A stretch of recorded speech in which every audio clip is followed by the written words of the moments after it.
आम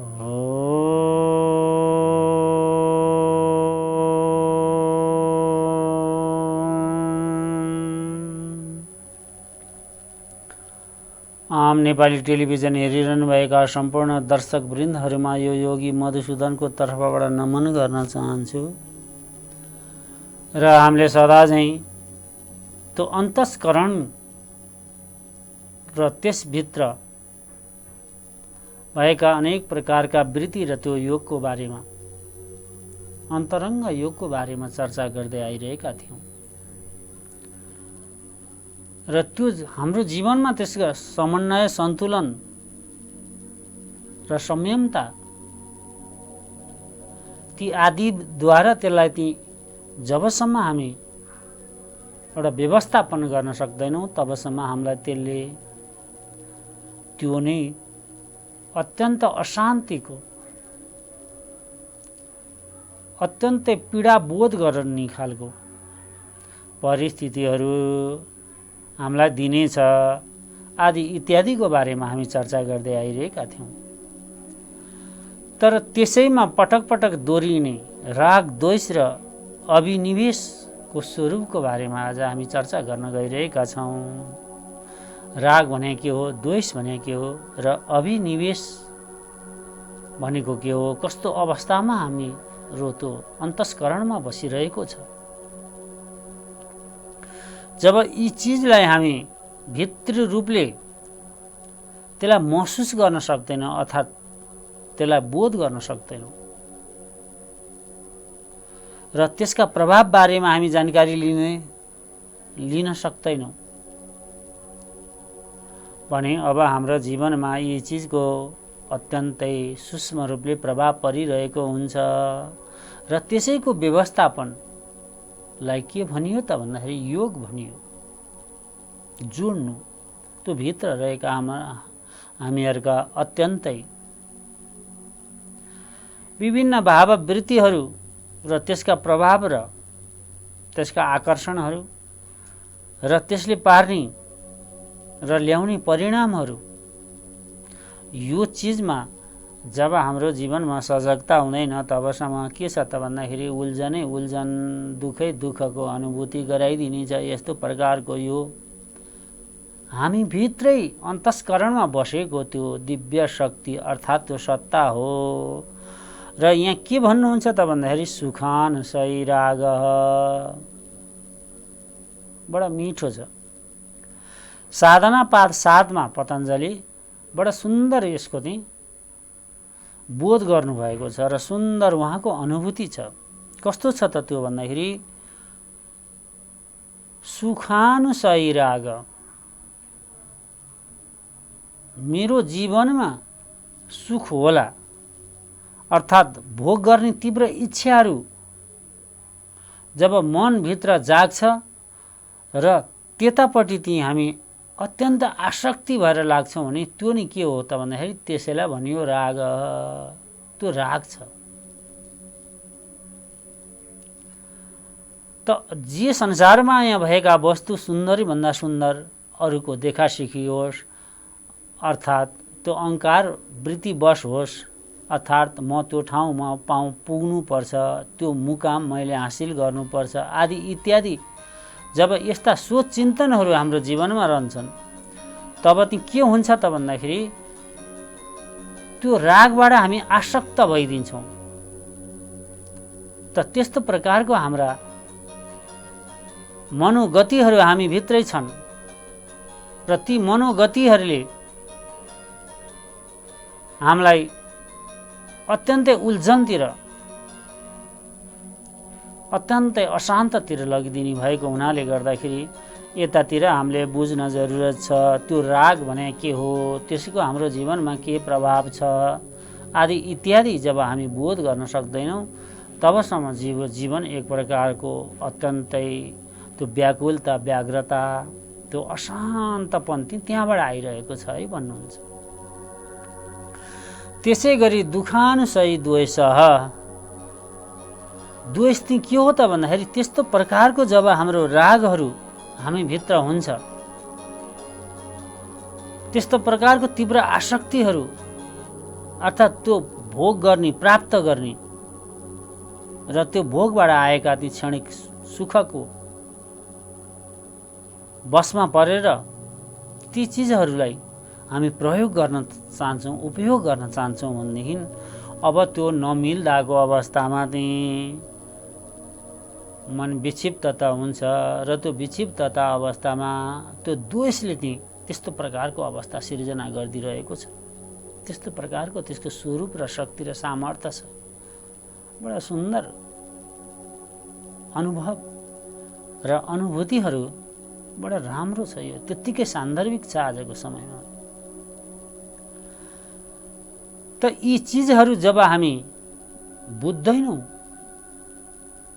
र कुन चिजमा कति र कसरी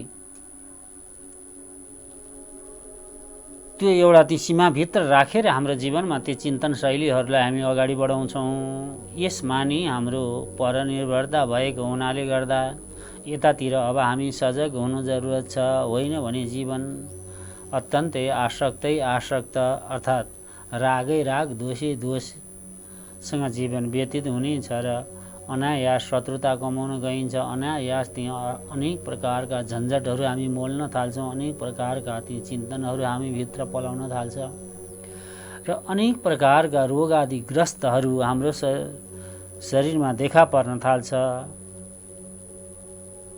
र यति अशान्त र अस्तव्यस्त गराइदिनेवाला छ यसले। त कोही यो सीमा नै छैन भन्नुहुन्छ। यो कहाँसम्म जान्छ भन्न सकिँदैन। जब यस्तो मनोवृत्ति र यस्ता वृत्तिबाट चाहिँ ग्रसित व्यक्तिहरू जे जस्तो पनि गर्न पछि पर्दैनन् भन्नुहुन्छ।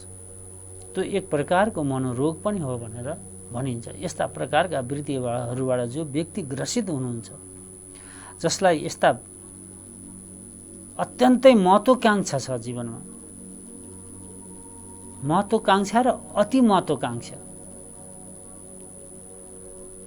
त्यो अति महत्त्वाकांक्षाले चाहिँ के गरिदिन्छ त भन्दाखेरि जीवनमा अस्तव्यस्तता ल्याइदिन्छ। महत्त्वाकांक्षा मात्रै र त्यसमा अनुभव। यहाँहरूलाई बिन्ती गर्दै मैले आइरहेको छु,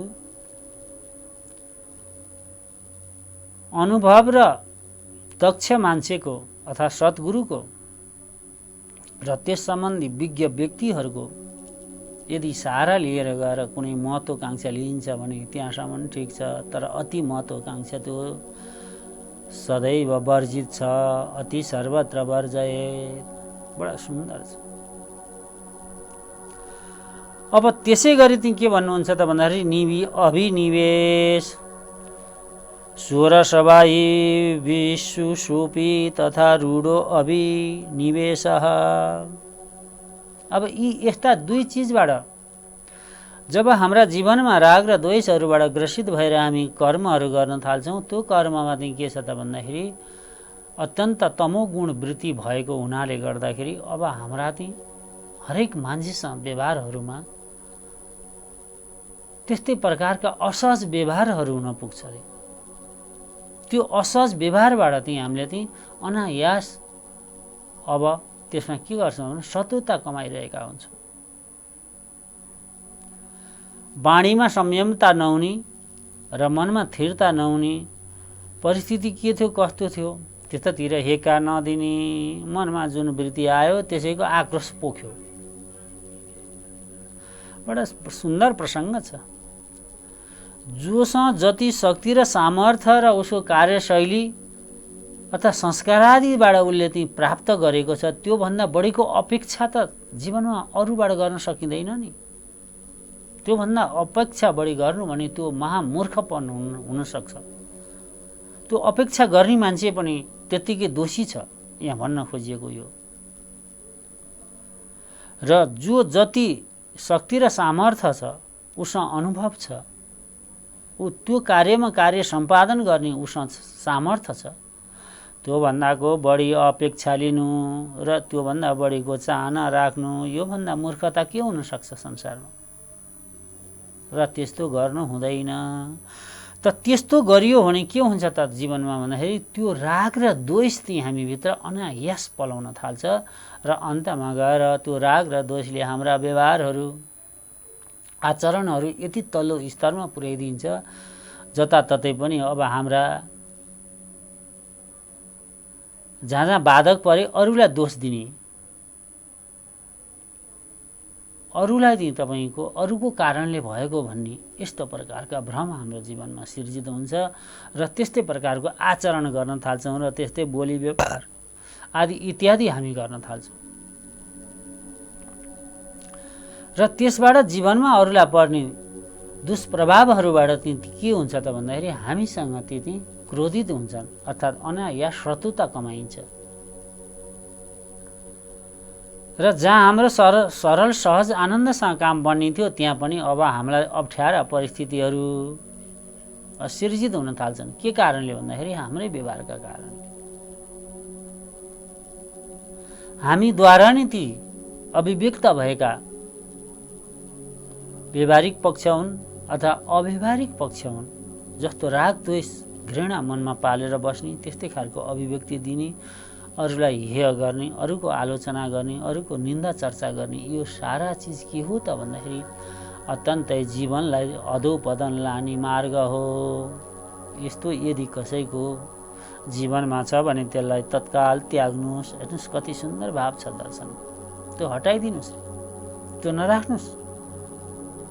तपाईँ जे गर्नुहुन्छ, जसरी सोच्नुहुन्छ र तपाईँको नितान्त व्यक्तिगत त्यो लाभ हानिमा पर निर्भरता हुने भएको हुनाले गर्दाखेरि सरसहयोग लिने कुराहरू आदि इत्यादि तपाईँको कस्तो प्रकारको आचरणहरू थियो त्यसमा निर्भरता हुने भएको हुनाले गर्दाखेरि अब यतातिर तपाईँहरू अथवा हामीहरू ती चिजलाई ठिक ढङ्गसँग कार्य सम्पादन गर्न नसक्ने, अब त्यो नासिएला कि अर्थात् मेरा धेरै बैरीहरू शत्रुहरू भए, अब कसैले मलाई मार्छन् कि कसैले मलाई लुट्छन् कि मलाई कसैले अप्ठ्यारोमा पारिदिन्छन् कि मैले यो बोली त्यसबाट मेरो भन्न मतलब अब कुनै विघ्न बाधा होला कि आदि इत्यादि विभिन्न प्रकारबाट अब त्यो भय तपाईँको जीवनमा आउनेवाला छ।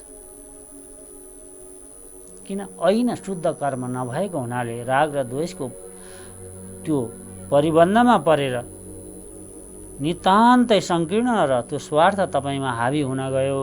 त्यो हावीले गर्दा अब तपाईँको न बोलीको ठेगान छ, न खानाको ठेगान छ, न बस्नको ठेगान छ, न सुत्नको ठेगान छ। यस्तो प्रकारको असाध्य अशान्तमय आहार विहार विचार व्यवहार यो चार चिजलाई नि यसले खलल पुर्याइदिन्छ र यसले बिगाडिदिन्छ भन्नुहुन्छ। जब यो चिज बिग्रियो अब हाम्रो जीवनमा भनेदेखि अब हामीहरू आफै त अत्यन्तै अशान्त हुन्छौँ, अरूलाई नि अशान्ततिर लैदिन्छौँ। त्यो अशान्तिको कारण यहाँबाट छ है, यहाँबाट आइरहेछ त्यो अशान्ति। यहाँ हामीले हेक्का दिनुपर्छ, यहाँ बुझ्नुपर्छ। यदि जीवनमा यो चिज छैन र यी चिजको बोध छैन, ज्ञान छैन भने जीवन अत्यन्तै उल्झन अत्यन्तै अशान्त हुनेवाला छ।